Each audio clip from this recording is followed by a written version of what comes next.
Hello everybody and welcome to a brand new Elder Scrolls Online video with me, Sherman. Today we are going to be talking about Master, Maelstrom, and Asylum Weapons and what they're going to bring to the game and how they're going to change our builds. For some people, probably for the better in some cases, and in others not so much. It just depends on the player.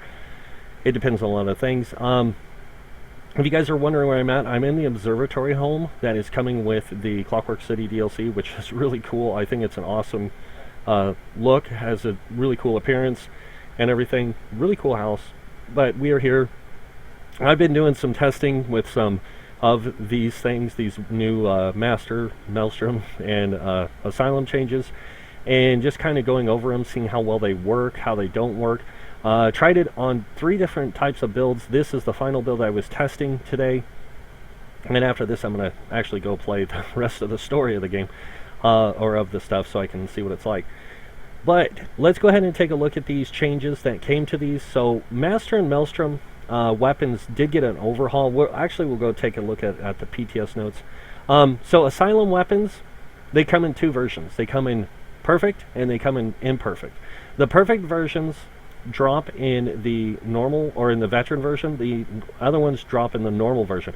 But the only way apparently that you can get these is, I need to go up here to the dungeon thing where it talks about it. Here it is. Much as the Master and Maelstrom weapons before, the Asylum and the perfect Asylum weapons after they improve the effect of one of your weapon skill lines. Perfect Asylum weapons have the same benefits as imperfect weapons, but a greater magnitude. Perfect Asylum weapons are available only for those intrepid heroes who can conquer the hardest battle available in the Asylum Sanctum. That means you have to take on the boss and both his allies at the same time. And it's not an easy encounter. You actually have to go in and just face him first, and then two other bosses will come down and start fighting with him. And it's a challenging fight. Don't get me wrong; it's a really challenging fight, but it makes for a lot of interesting gameplay.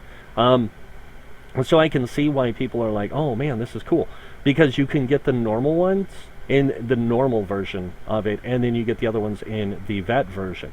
So you have to do this trial that way to get these perfect Asylum and non-perfect Asylum weapons. And they're very powerful. I have tested all of these. They all make your character super powerful. This one here makes your twin slashes, lacerate, and blade cloak last longer. This one makes your force shock, cause burning, concussed, and chilled status effects all at once, and it lasts for 4 seconds. It's really powerful, or it can be reapplied every 4 seconds with the perfect one. Imperfect one is every 5 seconds, but let me tell you, you don't notice a difference. With this one here, the defensive posture one, you get 2,000 magicka restored, and if it doesn't, if your defensive posture wears off, and you don't reflect any projectiles or absorb any projectiles or anything, you get 5,000 magicka. And then there's a weaker version. Same thing with the two-handed weapon, two-handed sword. You get ultimate back whenever you use reverse slash. But here's the thing you need to know about this. This is only when you are in execute range. So that means they have to be below 50% health in order to get the ultimate back. And that doesn't take long. And the fact that you're getting 15 ultimate per, depending on how much execute damage you deal, that's a lot of ultimate you can get back. Let me tell you, I've done it. This one is really cool. This one, when you deal damage with arrow spray, enemies you hit take a 50% more damage from the direct damage portion of snipe, scatter shot, or poison arrow. That means their initial hit, they take 50% more damage from.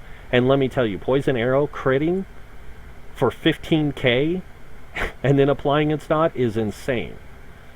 It's a very powerful thing. Timeless Blessing, this is really powerful too, because all you have to do is cast your combat prayer, for example, and if you're running the other resto staff from another thing, your grand healing is going to give magicka back to you and stamina back to your allies, so it's like, and it's going to cost you 50% less. It's crazy. So yeah, but what they did to the Master and Maelstrom weapons, just so you guys can see, due to the fact that these items can now be enchanted or poisoned normally, their extraneous stat bonuses have been removed. So there, for example, Maelstrom Greatsword now no longer adds 189 weapon damage on top of the modifier to critical charge.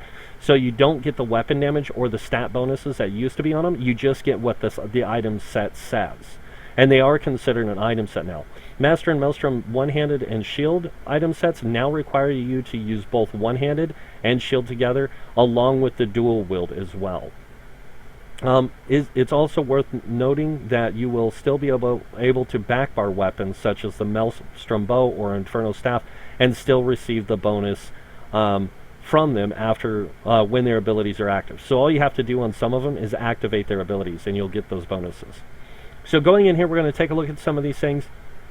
Like I said, I've tested all of them to make sure that they work, and I've tested them on multiple different types of builds. So Magicka builds, Stamina DPS builds, tank builds, everything. And they are all really, really good. In fact, I would even say that they're better than having a monster set in some cases. In some. Not all, some. So if you want to give up a monster set, you can and take their place, or you can use a 3-piece jewelry set like the Endurance set to give you more health as a tank, and then you can craft a 5-piece set, use a monster set, and use the Master or Maelstrom or Asylum sword and shield. It's crazy how powerful these things really are, and how much this is going to change the game, because they are game changing. Because now they are considered set items. Here's the dual wield whirlwind. It says set 0 of 2 items equipped. If you look over here, I'm wearing the master ones. I was using the master ones, but for some reason it keeps I keep misplacing the wrong ones. So here's the master ones. As you can see, 2 items equipped. It increases my bleed damage with twin slashes, and they deal 1,500 each tick. They deal an additional 1,500 each tick. So when I go up to this enemy and I hit him with my twin slashes, it's going to do 1,918 damage up front. It's going to do 7,745 damage over 9 seconds. Normally, this thing would only tick for about 1,000 damage. When I do this, though, now it's going to tick for 3,000 something. And that's because dot damage doesn't require resistances to be applied. It just needs to be applied. Now, if I go up here and I switch out to the Maelstrom, same thing, same setup, just an axe and a dagger, and I do twin slashes. Now watch what my tick damage does. Let me go ahead and eat some food. Oops, I need a food. And I'm going to have to wait for my potion to wear off, so I can get that major brutality and stuff. It lasts a long time, so. But once I do this twin slashes, you're going to see the difference in the damage. It's not even fine. We could probably even do it now, because it's not going to do the same amount of damage. So you can see it does 2,808, 1,600 and something. So we're going to just go ahead and buff up again, and then we're going to do that. And you guys can see like 1,652, 2,808, and that's taking on crits, the 2,808. Now if I switch, once this wears out, and I do that again, you're going to see even greater damage from my character because of the difference in bleed damage. So, and we're going to buff up again. Oops. Buff up again, and then we're going to do that. Now watch how much damage that thing. 3,509. 5,965. That's a lot more damage that it's ticking for.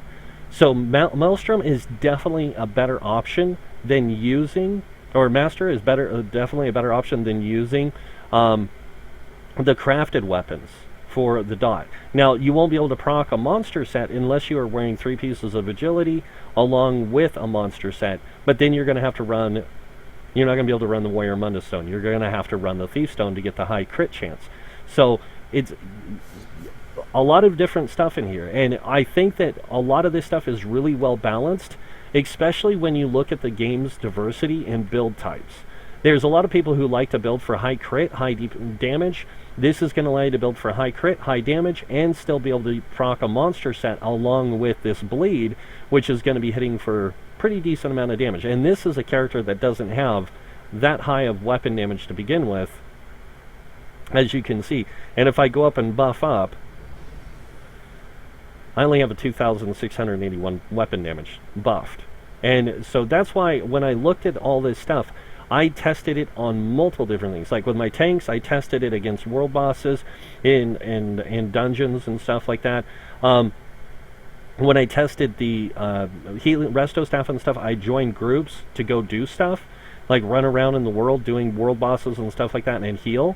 And it was crazy because it was like I wasn't even using any magicka for some of it because of the way the different stuff works.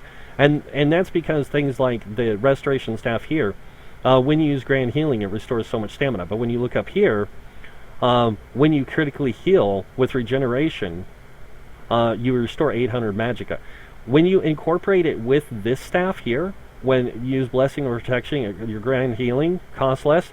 That means that, or your regeneration is going to cost 45 to 50% less, and you use it with the resto staff here. That means that 800 magicka you're getting back, you're actually going to be getting magicka back when you cast it because it's going to cost you 50% less of its cost. In light armor, it only costs you 1,800.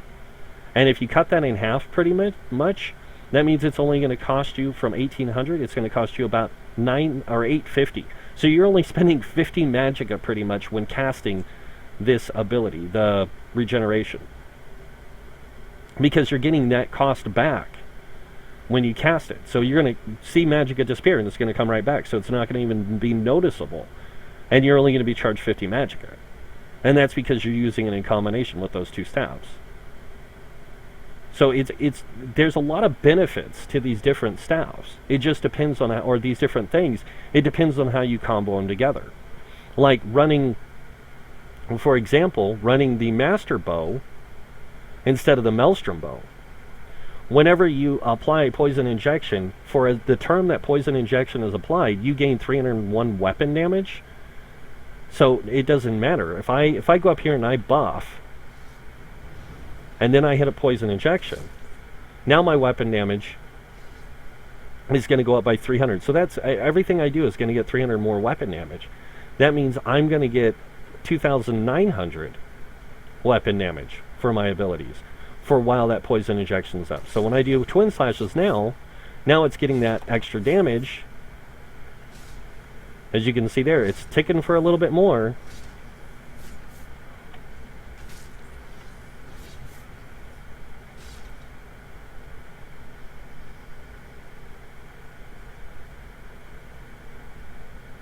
And we can even take a look in here at the combat metrics, and you can see sap essence, blah, blah, blah, blah, blah. I got to do full damage to this thing. But it does show that I'm getting that greater weapon damage on that. And it's crazy, because it's so much of a different thing, that you get all these different benefits from different things just by using different abilities. It does change the game for a lot of players. Now, here's my only concern. Are they going to make Master weapons and Maelstrom weapons have a normal version or an imperfect version, or are they going to have like the Master Maelstrom, and are they going to have a perfect Master Maelstrom?